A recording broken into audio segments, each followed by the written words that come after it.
Okay, I'm pulling out my driveway. We all know what that means. It's time for another drive to work. Okay, so last time I started talking about the Invitational, the Duelist Invitational / Magic Invitational, and it was clear that it was going to be a multi-part episode because I got through 2 of the 11 Invitationals.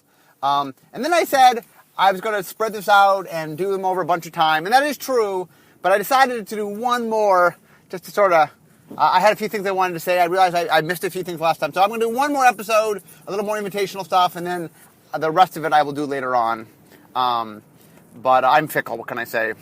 Okay, so a few things that I forgot last time that I wanted to correct, and I wanted to do this episode not too far away so I could correct those things. Number one is I claimed when he won the very first invitational that he turned down his prize. Not technically correct. And let me for Ula's sake. Ula did turn in the card. The card was called the World of Bums. It cost a single red mana, and it was an enchant world that didn't do anything. I think the idea was it was an enchant world that just stopped other enchant worlds. For those that don't know, in the set Legends, there's a series of cards that, at the time we called enchant worlds, we now call them world enchantments.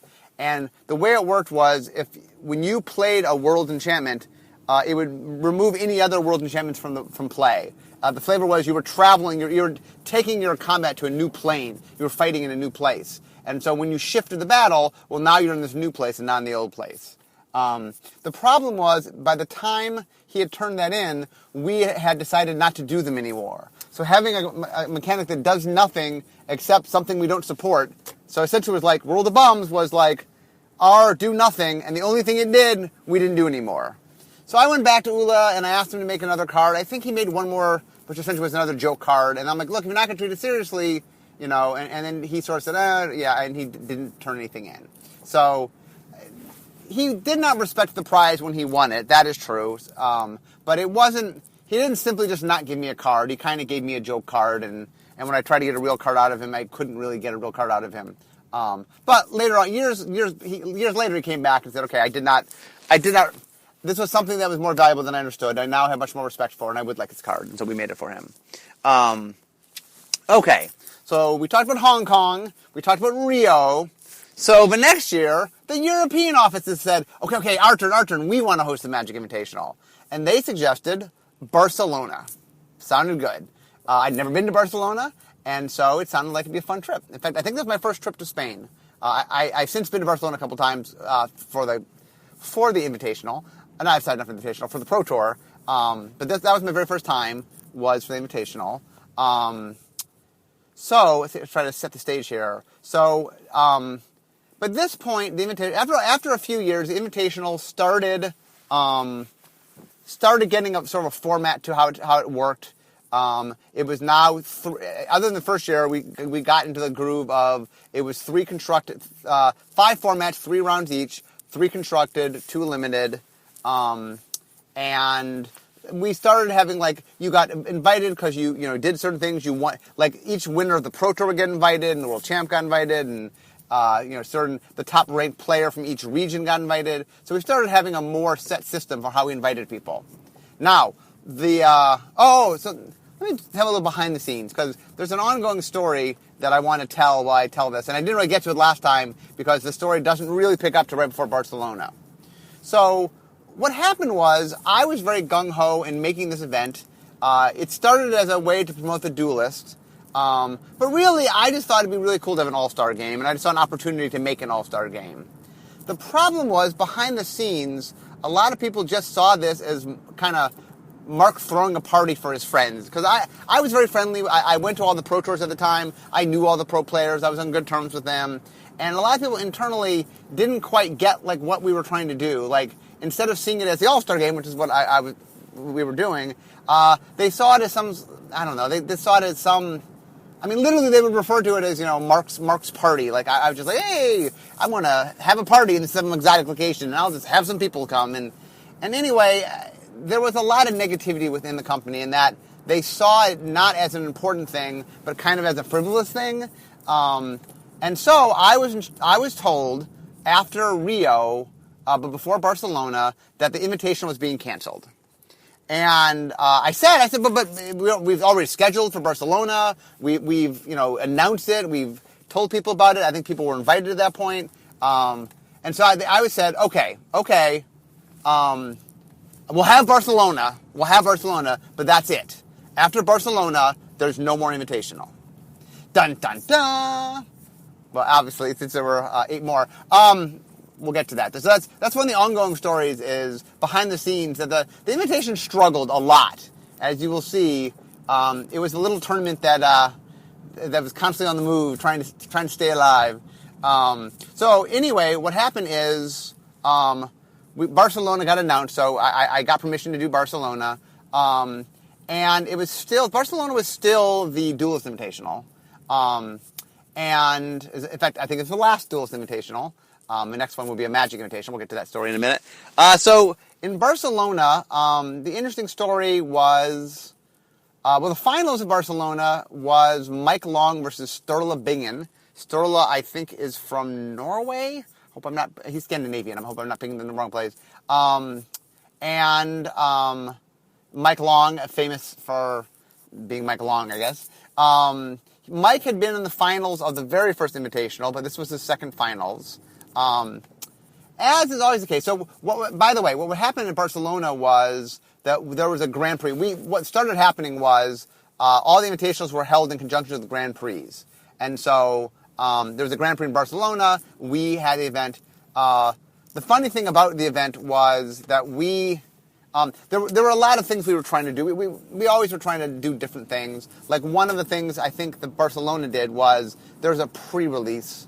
What set was it? There was a pre-release for a set, and I got permission to run a draft with the product, and it was set up so it would be the same day as the pre-release, so that part of the invitation was the players were drafting with the product they had not seen, which was a lot of fun. Although the funny thing is, normally I did drafts early on, so because what happens is round robins do weird things near the end, and in order to do a draft, I have to separate them into 2 groups of 8. And there's a way to do that. There's a way to do a round robin in which 3 of the rounds segregate into 2 groups of 8. We figured out how to do that. But it just did some wonky things. And what you don't want is a draft in which not everybody cares as much as other people. So normally you put it early.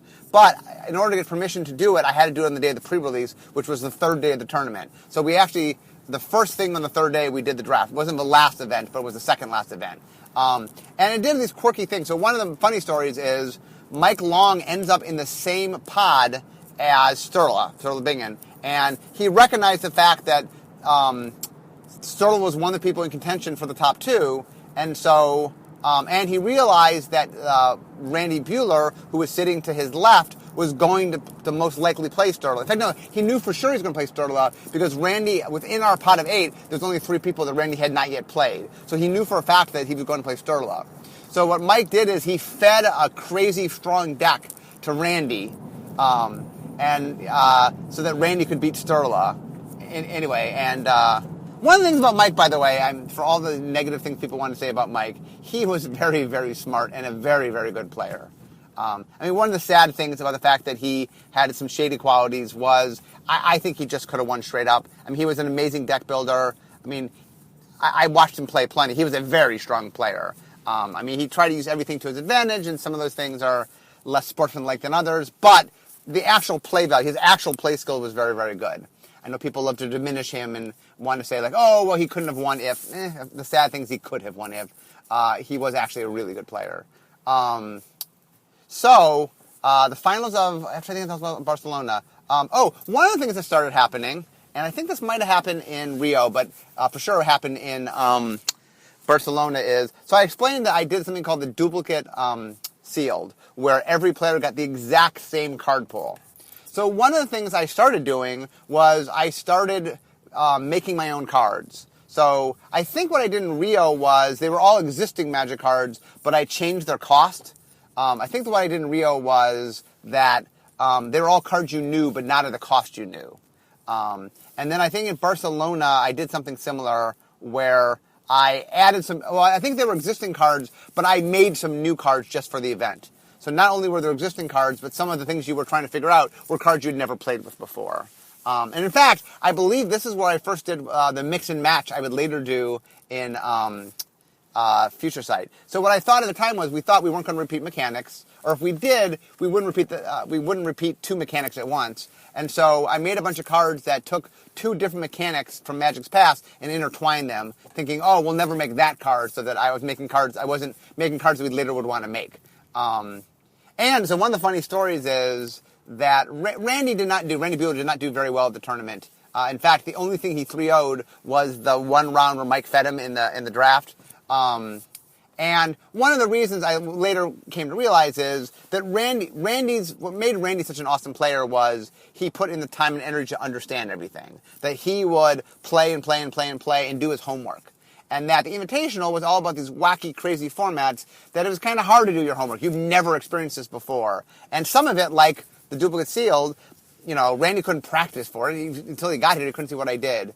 And so I remember Randy getting mad at me and because he went 0-3 in the duplicate sealed. And he yelled at me because he said it was my fault because of how I made the packs. But I was like, Randy, everyone had the same packs. You had the same knowledge as everybody else. Other people went 3-0 because they were able to figure out what it meant. So, and anyway, Randy's awesome, and I worked for a long time with Randy, and Randy is a very, very good player. But one of Randy's weaknesses is he really needed to do his homework, and that he had a lot more problem on the fly with crazy things. And what I've learned, by the way, is some players are really good at just kind of intuitively, like Finkel's great at that, of just like seeing crazy things and just somehow getting the right answer, even though you've never seen them before. And other people just need the homework. Need to sort of crack it down and figure it out. That's how they process things. And another interesting thing that was going on in this tournament, by the way, was that the Grand Prix going on was won by a man named Kai Buddha. In fact, so what happened was, before Kai would later go on at the end of the season to win Worlds. But at the time, he was having a run on Grand Prix. And I believe he went second, first. So he went 3 in a row where he was in the finals. And I think that had never been done before, and not consecutively for sure. And so, anyway, there was definitely getting some talk on the European circuit of, who is this guy? Who's this up-and-comer? And I remember later when he would win Worlds, a lot of people were worried because it's like, oh, this is another nobody winning Worlds. And I'm like, no, this is, he's a real deal. He's a good player. And obviously, he would go on to really, really prove that. Okay, so, after Barcelona was Kuala Lumpur. Oh, well, let me explain. I left us with a little cliffhanger. So, when last we left, this was the last Invitational. And so, what happened was, the person who canceled the Invitational was at the time the Magic brand manager. And so, what he did was, he went to his team and said, how much money is being spent on the Magic Duelist Invitational at the time? And the funny thing, by the way, was the money was being spent by the Duelist. It wasn't being spent. Zero money was coming out of the Magic budget. But he instructed his people. He said, okay, how much money does this event cost? What could we be doing with this money? What's a better way to use this money? And so he actually had a few people spend a little time to say, okay, how could we better use this money? What's the best way to use this money? And the people came back. And what they said to him is, we've investigated. There is no better way to spend this money. This is the best way to spend the money. Because what they realized was, we didn't spend a lot of money on the event. Basically, we flew the players to the event and put them up in a hotel. But there was no prize on the event, and it was very low-key, and the overhead was very small because we just needed a single room. And we were always tied to a Grand Prix, so, the room was free. And so we actually had set up a system where our overhead was very low, mostly because the Duelists were paying for it. And so they came back to him and they said, yeah, this is the most efficient way to spend the money. We can't, people really seem to like this. It has a lot of splash. It's getting a lot of press. The players enjoy it. We don't know how we can do something better for the amount of money. They're like, Mark's actually doing a pretty good event very cheaply.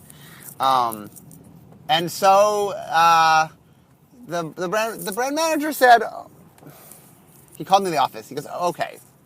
He goes, okay, we're not going to kill it, but we're going to make a few changes. Number one is we're going to call it the Magic Invitational, not the Duelist Invitational. That is not going to be sponsored by the Duelist anymore. Magic's going to sponsor it. It's going to call it the Magic Invitational. And I said, oh, fine, Magic Invitational sounds good. And I guess, anyway, one of the things that had been going on at the time was different offices were trying to get the Invitational. And so even though internally I was told the event had been canceled, externally people had still been jockeying. And so the Kuala Lumpur, Asia really wanted, the Asian office really wanted to, it was Asia's turn, right? We had been in, I guess we had been in Asia and Hong Kong, but they really wanted to be back, and so they'd set something up in Kuala Lumpur. And so I was like, oh, okay, Kuala Lumpur. I'd never been to Kuala Lumpur, and it was awesome. It was very cool. It was a quite neat city. And so the interesting story about Kuala Lumpur is, for those that don't know their history, Kuala Lumpur would go on to have one of the classic finals of the Invitational. It was Chris Bakula against John Finkel, which is an awesome story. So let me set the story up, because this one was, this is one of my favorites, maybe my favorite of all time, Invitational story. So the Invitational happens, and we invite the people we're going to invite, and the way it would work is, like, if you won a Pro Tour, you got invited, and if you have a high rating, and each region, the highest rated person from each region got invited, and the overall highest rating got invited. But I always left a few slots for players' votes. And the idea being is, look, I wanted people to think of the All-Star Game as something that the spectator game, the people's game, something that would be fun to watch. And so I would say to them, now in order to get on the ballot, you had to have a certain qualification. So you had to be a good enough player to get on the ballot.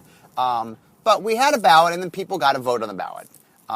And I think for a while, there's a period of time where, like, the players would vote one person in and the audience would vote one person in. But anyway, the audience tended to vote in Chris Bakula. They like Chris Bakula. In fact, I think Chris and John actually tied the record for the most Invitationals attended. So anyway, we get, and a little side story, just 'cause I forgot to tell the story about Barcelona and Rio. So Bakula got invited to both Rio and to Barcelona. He was obviously going to be later invited to Kuala Lumpur. And so he also got invited with a guy named Dave Price. Dave Price was a very good friend of his. The two of them were together, had a team together. Dave Price won the Tempest only event in LA, which was the second, I think, LA, or third. The third Pro Tour in LA. Anyway, Dave and Chris got voted in a lot. They were popular, and people liked them. They wanted to see them. Both of them were vegetarians, or still are vegetarians, I believe. And one of the funny things is that both Rio and Barcelona and Spain are very meat-centric countries. In fact, I remember we went to this place in Rio, which there's a name for it, but they have a little dial. And the dial, you turn to green, and when you turn to the green, they bring the meat. And when you turn to red, they stop bringing meat and bring you vegetables, I think. And so we were eating out, and the problem was I was trying to make sure that there was food for them. But, like, we were Meat Central, and like, the players were like, meat dial, give us more meat. And Bakula and Price kept wanting to get the vegetables, so they're like, no, stop the meat. We're like, no, more meat. And we were having this little fight over the meat dial. And then in Barcelona, they were trying to get some vegetarian food, and the guy did not speak English, and so they finally convinced him, like, okay, we do not eat meat, no carne, and the guy goes, and he brings him a salad. Like, that was vegetarian food in Barcelona, we'll give you a salad. Anyway, so Chris Bakula gets invited yet again to the Invitational. Big fan favorite. I mean, for those who don't know, real quickly, Chris Bakula, he plays every once in a while now. If he got in the Hall of Fame, which he showed up, he'd be playing a lot more. But he was one of my favorite people to put in future matches. He was entertaining. He was fun. He had tons of integrity. He was one of the people that there was a point in time early in the Pro Tour where, judging was finding its feet. There's a lot of shenanigans going around. And Chris and Dave and the people that stood up and said, guys, if we want a clean Pro Tour, this is not just the job of the judges, it's the job of every player. And they really said, look, if you watch people do shady things and you don't report it, you are allowing the shady things to happen. And Chris really was one of the people that sort of pulled the Pro Tour into the more modern era of just getting the players to say this isn't acceptable. Of just the peer pressure of saying, hey, being shady is not okay. And on top of that, I mean, Chris has 3 top 8s. He almost had a 4th. Like, he was one bad play away from having the 4th top 8. And it's a shame to me that he's not in the Hall of Fame. I tried last year to get him in the Hall of Fame because he was falling off the ballot because we were changing the point threshold, but we gave away less points earlier. So of the older pros, they just have less points. Not because he didn't do the same thing as modern people, but just we gave less points away. And we counted less things. We weren't counting Grand Prix and stuff. So anyway, hopefully he can get back on and get voted in. I think Chris is an awesome person, and I'm anyway, one of the reasons this is my favorite story because it involves Chris, and Chris is one of my favorite pro players. Okay, so Chris gets invited. So there always was a pro tour where I would hand out ballots, invitations. So what happened was some people knew they were going to get invited because they won a pro tour and such, but there's always a pro tour where we would make these fancy invitations and I would hand them out that says, you're formally invited to, but a few people, like the people who got the votes, they didn't know they got in until I handed them an invitation. And so I remember handing Chris an invitation, and he was like, oh, wow, thank you, Mark, this is a big honor. He goes, but I don't know if I can go. And so he goes, well, I'll let you know before the tournament's over. I'm like, Chris, I need to know, because if you're not going to go, I need to have a replacement. And so later on that weekend, he comes up, he goes, oh, Mark, I love the Invitational. It's an awesome tournament. But, it's hard for me to get away from work. There's a lot going on. And,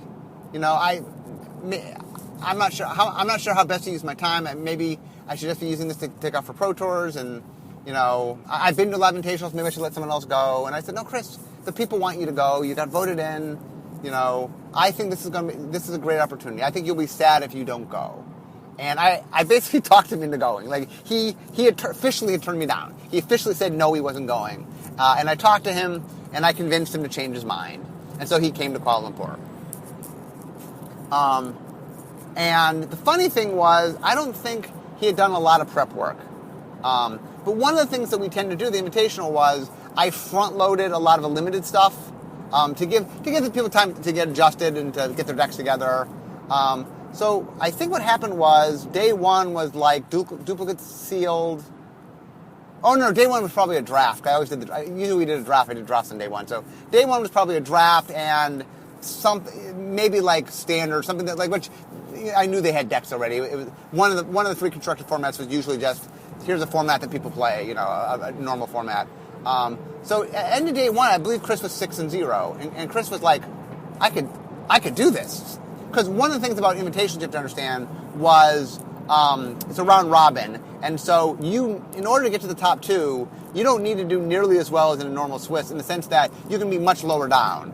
So being 6-0 was a real leg up. In fact, I think there was one person at 5-1 and a bunch of people at 4-0. And Chris was significantly ahead. And so what happened was Chris went to Dave Humphreys.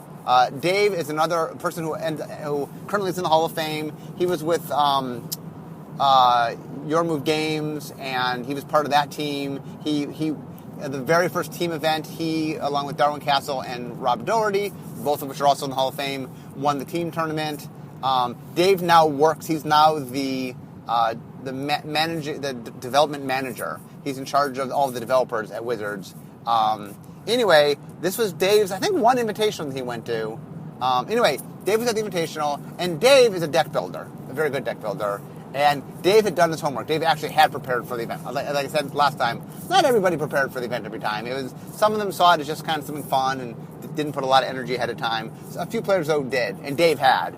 And Chris, all of a sudden, I can actually win this. I can win this tournament. And so he went to Dave and said, Dave, I need some decks. And so he said, here's the deal I make for you, Dave. If you give me decks and I win, I will fly you to the next Invitational. Whether or not you're invited, or the next Invitational you're not invited to. Well, anyway, basically he said next year, I will fly you to where the Invitational is. And so Dave said, okay, gave him decks. So anyway, there is the last few rounds were very tense. Mike Long was in contention again, and for those who don't know, there is nobody in the world that I believe at the time at least that Chris Bakula disliked more than Mike Long. That the two of them did not like each other. They were almost opposing forces in the Magic world. that as far as Chris was concerned, Chris stood for all the good that there was in Magic and fair play and doing the right thing, and he saw Mike as literally the opposite of that. And so they had a big rivalry, and so Mike was doing all sorts of things. Mike convinced some players to swap decks so that Mike basically had built a deck that would be really good against one of the players he needed to beat, and then convinced another player to swap decks with him before they turned in their deck list, so that player would have a really good deck to take on the player that he needed to lose so he could advance. And anyway, very Mike Long shenanigans. I mean, that particular one was not against the rules or anything, but anyway, so it came down to the wire, and I believe that the final round, I think, was actually Chris Bakula playing Mike Long, and the winner ended up playing John Finkel in the finals. Now, Chris Bakula and John Finkel were very, very good friends. Very good friends. And they both had been on the team. Chris's team was called the Dead Guys, and for a while, John eventually joined their team and part of their team, and they were very good friends. And so, and John Finkel at the time was considered the best player in the world. And so Chris was like, you know what? There'll be no greater honor than having the finals and play John Finkel. And either, John Finkel beats me, and no shame. I'm in the finals of the Invitational, and the best player in the world beats me. Or, somehow, if I win, I not only won the Invitational, but I beat the best player in the world, John Finkel, in the finals. Okay, so there's this tight match between, the final match is between Mike Long and Chris Bakula. And, it is probably the most tense Invitational match of all time. Because Chris wants to win so bad. Mike wants to win so bad. Because Mike was like, there have been 3 Invitationals far. This is the 4th one. Mike had made the top 2 of the 3 Invitationals. That if Mike made the top 2 here, Mike was setting history, right? So Mike was both of them really wanted it. And in the end, Chris pulls it out. And I don't know if I've ever seen Chris happier, but at the time, I was happier a day later. Chris pulls it off. So Chris is going to the finals against his friend and what he believed was the best, and most people believe was the best Magic player at the time, maybe of all time, John Finkel. Okay, so the way the finals worked was you played all 5 formats. And so, the draft, okay, here's an important thing. The draft wasn't just any draft. The draft was Solomon draft. So Solomon draft, I talked about this last time, it's a format in which it's a one-on-one draft format where you take turns splitting cards into piles. And, one time you split into piles and your opponent takes them, and then they split into piles and you take them. And I forgot to check whether it was 4 or 6 cards, but there's some number of cards that you split each time. So, this is an important thing to remember. I had done I had done Solomon draft at every Invitational up to that point.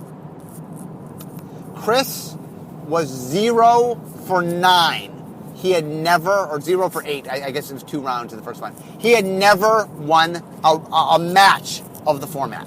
Had never won. It just, Chris could not do it.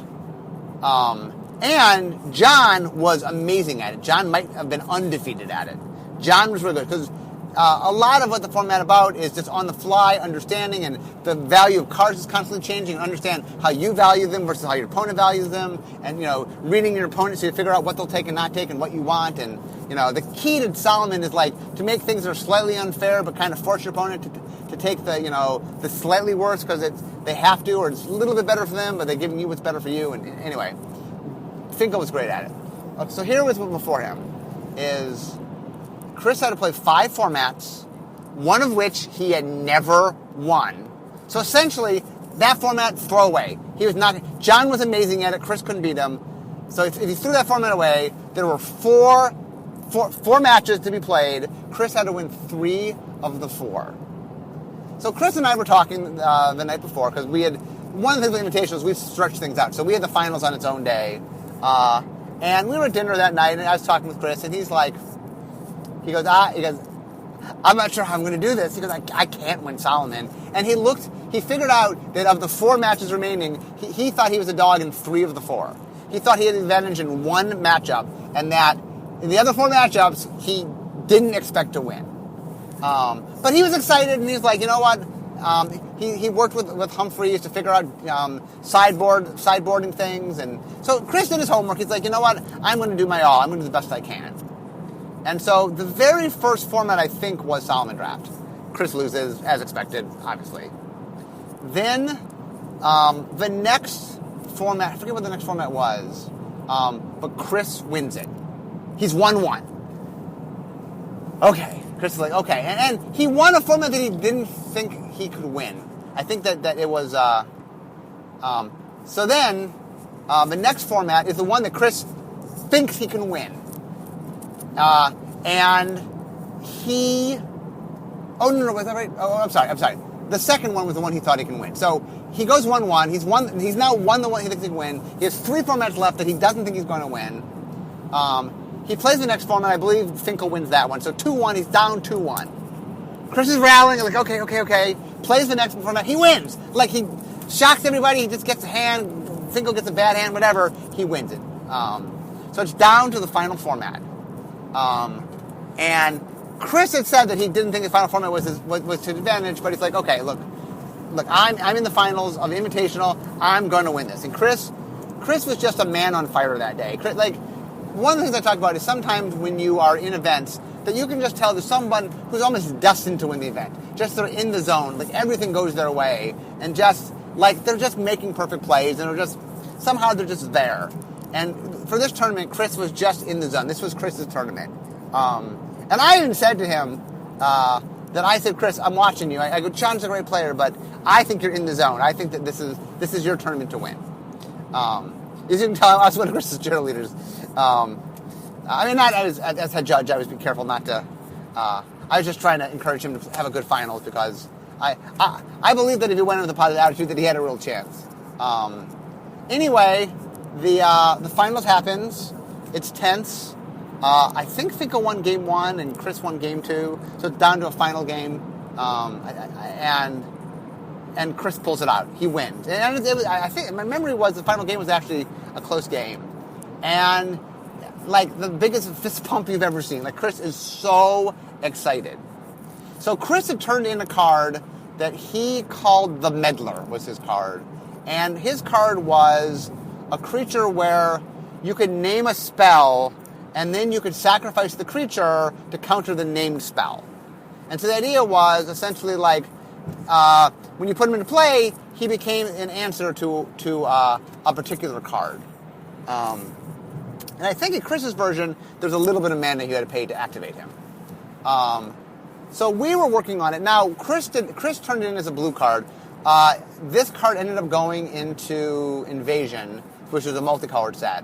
So we decided... we tweaked it a little bit. The idea we had is we improved it, where we said, okay, instead of being... Because Chris's card, I think, was 3 mana for 2/2. And so we ended up making it 2 mana, but, white and blue, for 2/2. And instead of you sacrificing it, it just said, name a card. That card can't be played. Well, and we ended up calling it Meddling Mage, not the Meddler, but Meddling Mage. And, his art was in it. Chris Mueller, I think, was the artist. Oh, and there's a great... I got to tell you the story about the Chris Miller art. There's an awesome story. I'll tell you in a second. So anyway, I called Chris. My job as liaison was I would talk to the player. And we always would let them in on kind of what we were doing so they had some idea where their card was going. Sometimes I couldn't tell them everything because there was a new mechanic, but this was multicolored, so I felt like I could tell Chris it was multicolored. I didn't really give up it was a big multicolored theme, but... so I explained the card to him, and I said, okay, instead of what you turned in, and Chris was like, really? You'll print that? I'm like, yeah. He's like, okay, done, sold, done. Chris was like, that is awesome. And Meddling Mage went on to be, there's some argument what the best invitational card is. Shadow Mage Infiltrator was good. Stepcaster Mage was good. There's a bunch of ones that have gone on to be pretty good cards. But one of the classics is Meddling Mage. And, okay, so let me tell you the story about the art. This is a hilarious story. So, when I see Chris... so one of the things I would do is, each year at the Invitational, I would bring the card for the person who won from the previous year. Every once in a while, I would be able to get the actual physical form of it. Most years, I would mock it up, so it would look just like the card, but I put it in a hard case, and then it looked like a lot of times it was just something glued to a card. It was like us mocking it up and then pasting it to a real card, so it looked like the card. But I always would give them a little trophy the next year, because one of the prizes of winning, beside getting a card of your own, was the previous winner always got invited to the next year. So one of the big things about winning the Invitational also was you got another Invitational out of it. Because you weren't always guaranteed an Invitational, and so it was one of the quirks of winning, or one of the nice perks, was that you got to the next one. So the next year, we're in Sydney. Oh, and by the way, so Chris promises Dave Humphreys that the next year he will fly him to the event. The next year, Humphreys is not qualified for the Invitational, and we did the next event in Sydney, Australia. So Chris, man of his word, bought a ticket, flew Humphreys to Kuala Lumpur, and being aware that the Invitational, there's no money on the line. That Chris jokes that he's the one person who finally managed to win a tournament and loses money on the progress. But Chris was completely true to his word. Flew Dave to the event. When I get to part 3 of this, I'll talk about the Sydney Invitational. Anyway, so back to the story. So Chris Muller drew the art. It was a very, very cool piece of art. I would later go on to do a parody of it in Unhinged with, I think, the same artist, called Meddling Kids, which I thought it was funny. Okay, so I say to Chris, I give him a little mock-up, in Sydney. Congratulations, here's what your card looks like. And Chris, at that point, the player had never seen their card, never seen all the pieces together, never saw the art, and it's kind of neat. It's one thing to have a card where you hear about it. It's another thing to see essentially the printed card. It's a very cool moment. In fact, one of the things I love is, I'll have cards that I love, but I finally see it all together. It's just, wow, it's really impactful. Anyway, so I show Chris his card, and I say to him, so Chris, if you're interested in the art, nobody's seen the card yet. No one knows the art yet. That, if you talk to the artist, you'll be the first person. And one of the things we've learned is if you're interested in getting magic art, if you're wizards and in the know, that if you know of a piece of art that's relevant, that if you go to the artist before, once the art's in the real world, it becomes really popular, lots and lots of people are clamoring for the art. So one of the tricks is, and one of the perks of being behind the scenes is, if, for example, usually what happens is, this is for a card where you're emotionally tied to, when I made Morrow, it was look, this is a card, it was named after me, this was my card, right? It was as personal as it could possibly be. And so I went to the artist, Stuart Griffin, and I said to him, I would really like to buy the art. And also, for those who don't know the Morrow story, he didn't make the art for Magic. He actually just drew a painting, and our art director at the time, Sue Ann Harkey, loved it, bought the rights to it so she could put it on a Magic card. So I actually, when I bought it, by the way, it was a full frame picture. I have it at home. But anyway, I knew about it. I went to him ahead of time before it became a big deal, so that because I wanted to purchase it. And once Morrow became a big thing, it'd been a lot harder to purchase it. Anyway, I said to Chris, you might want to buy this. Now, I don't know what happened. I'm not sure why Chris didn't buy it at the time. Something happened, and there's some miscommunication, or Chris talked to somebody, and somehow he didn't end up getting it.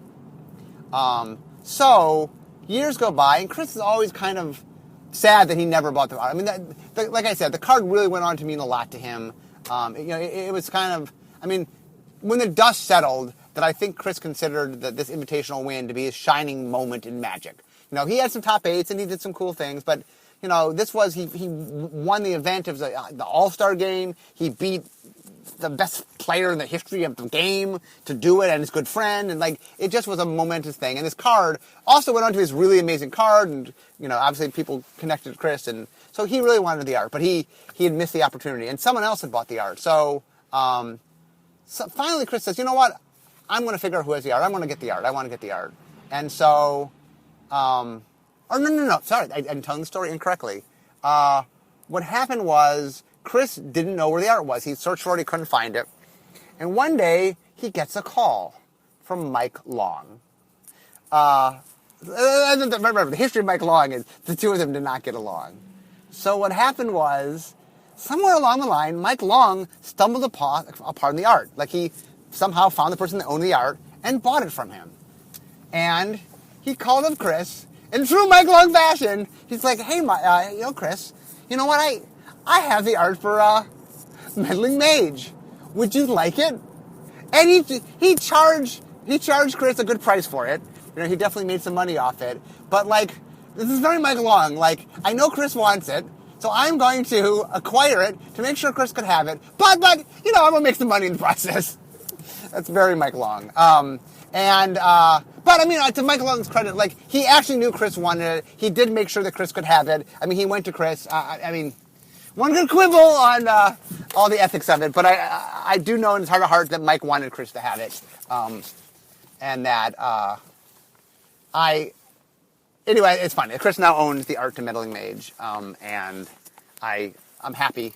I was very happy that Chris won that, and I feel like it was a great moment. It's one of my favorite invitational stories. Also, I'm now at work, so it's the last of today's stories. So I got through two more invitationals. Mostly I talked about Kuala Lumpur today because that was a cool one. Anyway, so the plan for this thing, even though the last time I said this, I mean it this time, I'm not going to do straight because if I'm doing 2 at a time, it's going to take me probably 5 total to this, and I'm not going to do 5 straight about the invitational. But I will put this in the hopper, and I will from time to time talk about invitational stories just because they're fun. There's more behind the scenes stuff about me keeping the invitational alive, which is actually pretty interesting. But anyway, I hope you enjoyed today's talk, and I gotta go because I gotta be making magic. See you next time, guys.